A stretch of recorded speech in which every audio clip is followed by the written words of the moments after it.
Good morning, everyone. We're up to chapter 7 in our journey through the Gospel of John. So I'll be reading from verse 1 of chapter 7 from the NLT. It says there, "After this, Jesus travelled around Galilee. He wanted to stay out of Judea, where the Jewish leaders were plotting his death. But soon it was time for the Jewish festival of shelters. And Jesus' brothers said to him, 'Leave here and go to Judea, where your followers can see your miracles. You can't become famous if you hide like this. If you can do such wonderful things, show yourself to the world.' For even his brothers didn't believe in him. Jesus replied, 'Now is not the time for me to go, but you can go anytime. The world can't hate you, but it does hate me because I accuse it of doing evil. You go on. I'm not going to this festival because my time has not yet come.' After saying these things, Jesus remained in Galilee. But after his brothers left for the festival, Jesus also went, though secretly, staying out of public view. The Jewish leaders tried to find him at the festival and kept asking if anyone had seen him. There was a lot of grumbling about him among the crowds. Some argued he's a good man, but others said he's nothing but a fraud who deceives the people. But no one had the courage to speak favorably about him in public, for they were afraid of getting in trouble with the Jewish leaders." So in this passage, we're told that during the big feast, a festival to remember the desert wandering, the religious leaders were plotting Jesus' death. This is not the first time we've been told this in the gospel. And we know in chapter 6 that Jesus just lost a huge bunch of followers, and he's down to like the 12 or maybe just a few others. And so his family is saying, look, so many people are going to be in Jerusalem, so why don't you go up there and do huge miracles and you can be famous. It's very much a repeat of what happened in chapter 6, where the people try to make him king by force, okay? You can be great, you can be powerful. And again, Jesus completely resists the temptation. In fact, the passage says, quite incredibly, that by asking for signs and wonders, that shows they don't have faith. It's an incredible sentence in verse 5. For even his brothers didn't believe him. Demanding miracles shows that you have no faith. If you believe in Jesus, then you don't need endless free stuff from him. It's like in a relationship. If you know someone loves you, you don't need them to continually prove it, okay? Do you really care about me? What have you done for me? What did you do for me today? What about tomorrow, Can you do something big? If you have to speak like that, it shows that you have no faith in the relationship, actually. But in fact, this situation is far worse because Jesus' family have no idea what they're asking. Jesus' response is to say, "My time has not yet come." The moment they talk about Jerusalem, all he can think about is his death. And he is right to do so. The leaders are literally there plotting his murder. Jesus is essentially saying to them, "Do you want me to go get killed? He sees a darkness, but he shall be released." And he's essentially saying, "Well, I will go.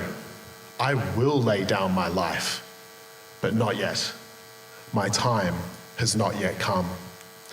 And he keeps his word. He does not go publicly.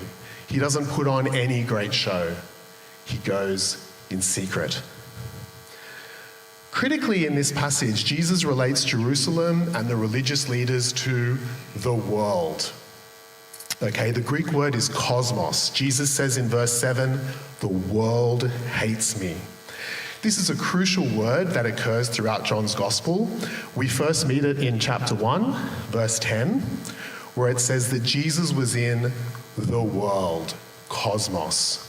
And though the world was made through him, the world did not recognize him. Now, crucially, this verse is not a condemnation of the world. It's saying that Jesus made the world. He birthed it. He brought it into being. How can you not love what you have made? And yet the world rejects him. That is a tragedy. It is a tragedy that the world doesn't recognize him. How sharper than a serpent's tooth it is to have a thankless child.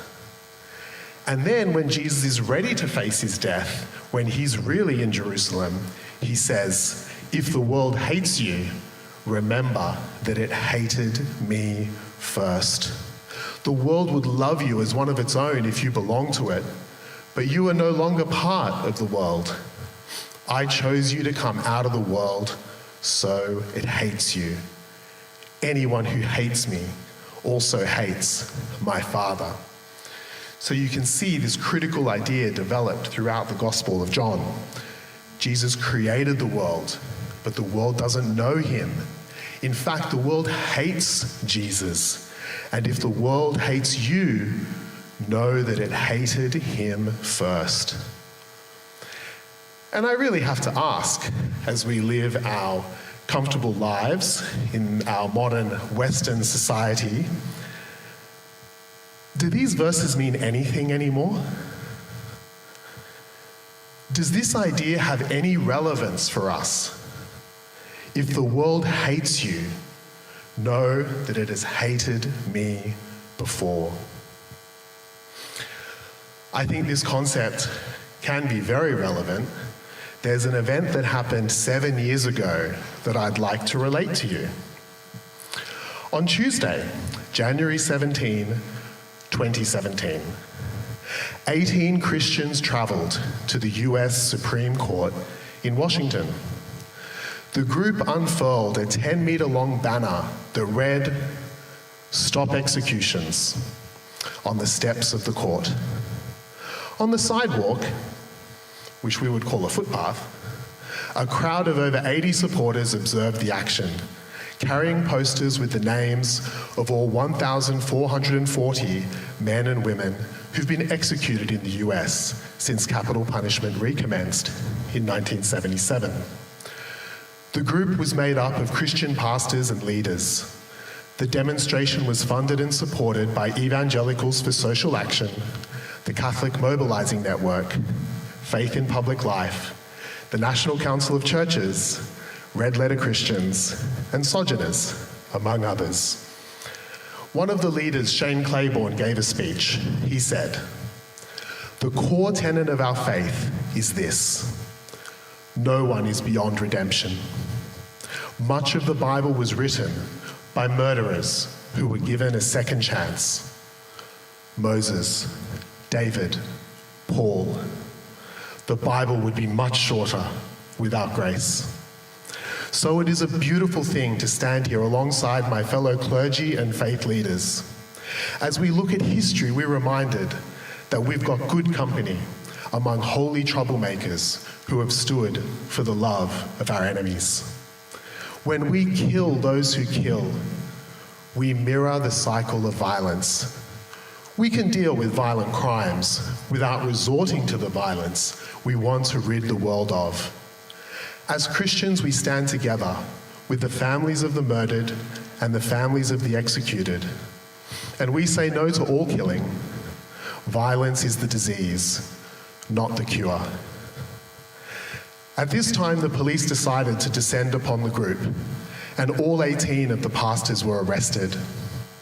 As they were locked into holding cells awaiting trial, they were not only cuffed around their wrists and ankles, but they were also shackled around their waist, and all of their bonds were connected with chains, severely restricting their bodily movement. The ministers were all treated like the worst and most violent criminals in society. They were charged with the crime of causing a public disturbance. On the warrants, the police elaborated on their crime, writing, "The defendants created a physically offensive condition." Amazing. All 18 of the ministers were put on trial, and due to expert testimony and the support of their congregations, they were all eventually found innocent and released. But in the meantime, they had had to endure being arrested, charged, imprisoned, and put on trial. All of this is designed to create a chilling effect, to threaten Christians into silence for being pro-life. Shane Claiborne later wrote in his blog about this ordeal. The entry reads, "I just got home from jail. I was with the families of the murdered and the families of the executed, who had stood together on the steps of the Supreme Court. I went to jail with loved ones, all my fellow faith leaders and clergy, including Pastor Michael McBride, Father John Deere, and many others. Our brother, Tony Campolo, prayed for us as we were handcuffed, and Jonathan Wilson Hargrove led the Freedom Choir. So what did we all do that landed us in jail, shackled with so many chains? We held a banner.